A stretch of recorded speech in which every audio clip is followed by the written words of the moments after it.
This is the business trailer belonging to Junk That Funk. They're based here in Orleans. And on Saturday night, they were taking part in the Orleans Parade of Lights. Thus, all the lights that they still have on the trailer. Well, I've asked them to dress it up a little bit like it was on Saturday.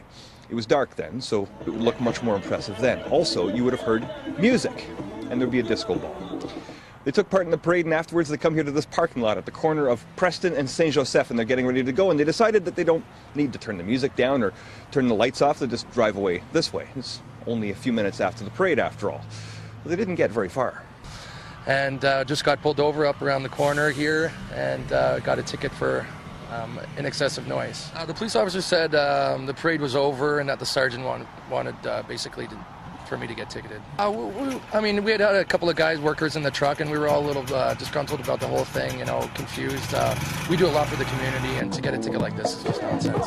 Zormo says not only does he plan on fighting the ticket, but he plans to make a charitable donation in the same amount to a local charity here in Orleans. In Ottawa, Doug Hempstead for Sun News.